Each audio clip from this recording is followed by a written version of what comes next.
अंधेरी रात थी। हवा तेज चल रही थी। एक छोटी सी बस्ती के एक पुराने घर में सोना और नैना अपनी माँ के साथ रहती थी। सोना का रंग काला था, जबकि नैना दूध जैसी सफेद थी। सोना जितनी शरीफ और भोली थी, नैना उतनी ही अकड़ वाली और अपनी सुंदरता पर घमंड करने वाली लड़की थी।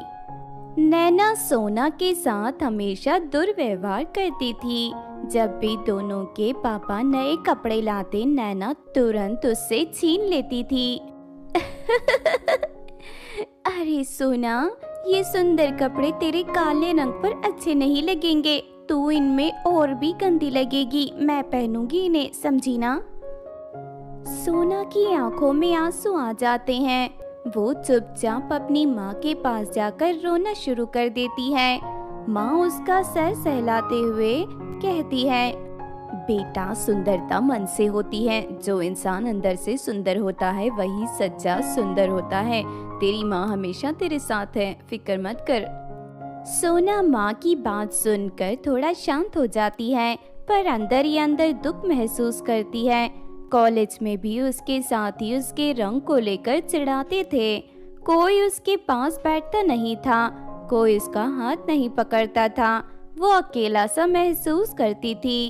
एक दिन घर पर सोना ने सोचा कि अगर वो भी नैना की लिपस्टिक लगा ले तो शायद थोड़ी अच्छी दिखे। उसने धीरे से लिपस्टिक उठाई और अपने होठों पर लगा ली। तभी नैना तेज कदम से आई। अरे सोना, तू ये क्या कर रही है? ये मेरी लिपस्टिक है, रख, तू वहाँ पे रख। सोना डर के मारे कुछ बोल नहीं पाई। उसकी आंखों में आंसू आ गए थे।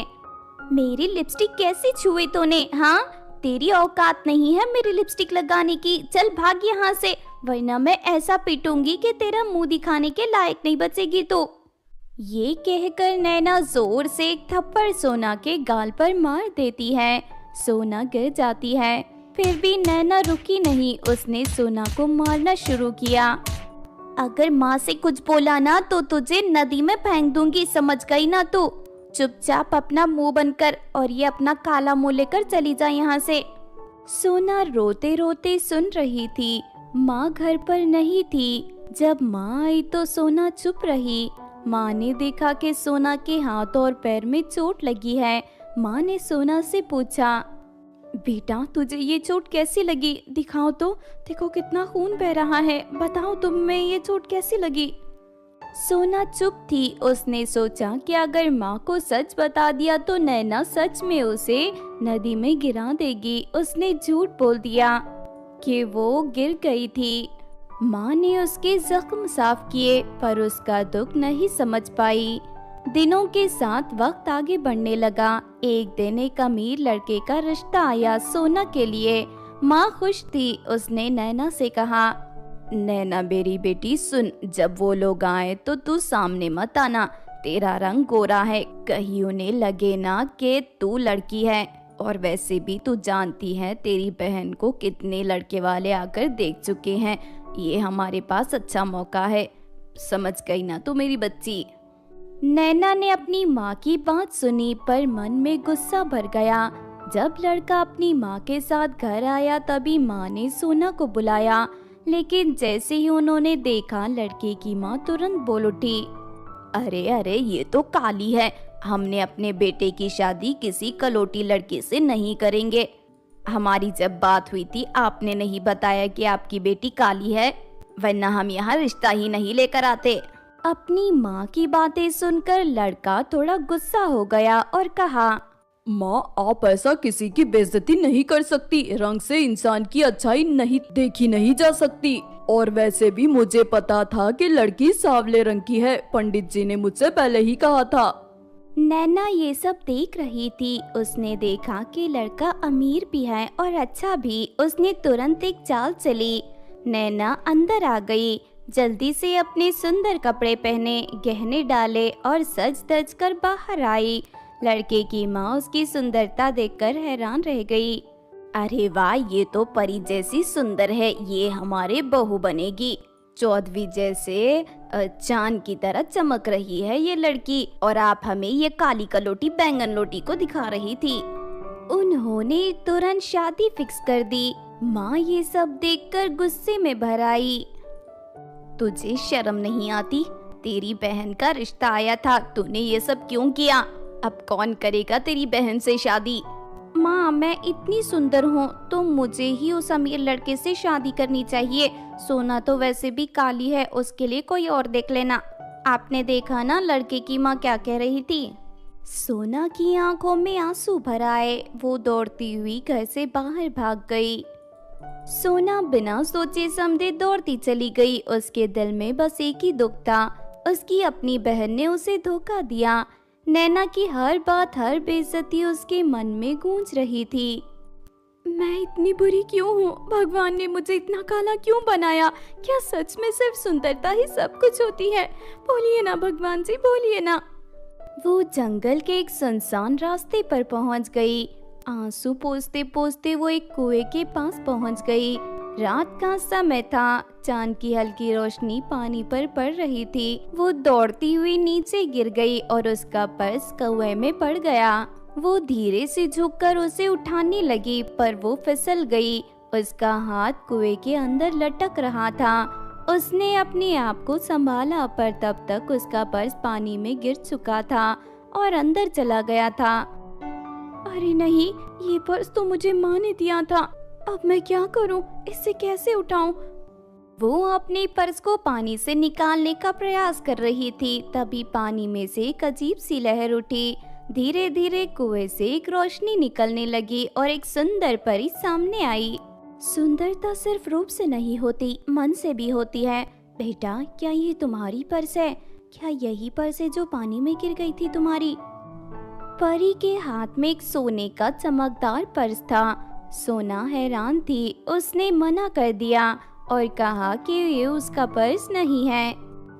नहीं नहीं परी जी, ये मेरा पर्स नहीं है, ये तो सोने का है। मेरा तो एक मामूली सा पर्स था जो मेरी माँ ने मुझे दिया था। फिर परी अंदर गई और उसने एक चांदी का पर्स लेकर ऊपर आई। बेटा, क्या ये पर्स तुम्हारा है? क्या ये वही पर्स है जो पानी में गिर गया था? सोना ने फिर से मना कर दिया और ये कहा कि ये उसका पर्स नहीं है, उसका तो एक मामूली सा पर्स है। नहीं नहीं, ये भी मेरा पर्स नहीं है। बता रही हूँ ना, मेरा मामूली सा पर्स है, ये तो चांदी का है। तभी परी ने एक तीसरा पर्स निकाला जो सोना का असली पर्स था। वही उसका पर्स जो नीचे पानी में गिर गया था।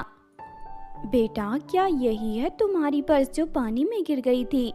सोना के चेहरे पर एक हल्की सी मुस्कान आई और उसने अपना पर्स परी से मांग लिया और उसका धन्यवाद किया। परी मुस्कुराई और कहा, बेटा, जो इंसान सच्चाई और ईमानदारी से जीते हैं उसे एक दिन वरदान मिलता है। तुझे भी एक वरदान मिलेगा। बता तू क्या चाहती है, क्योंकि तू ईमानदार है, लालची नहीं है। सोना एक पल के लिए सोचने लगी। उसके मन में बस एक ही इच्छा थी, सुंदर बनना। उसने झुककर कहा, मैं परी जी, मैं सुंदर बनना चाहती हूँ। इस दुनिया में लोग सुंदरता को ही महत्व देते हैं। परी ने अपने हाथ को हवा में घुमाया और एक चमकदार रोशनी सोना के ऊपर छोड़ दी। फिर उसने अपने लंबे हाथ बढ़ाए, सोना को बाहों में उठाया और कुएं के पानी में गहरी डुबकी लगाई।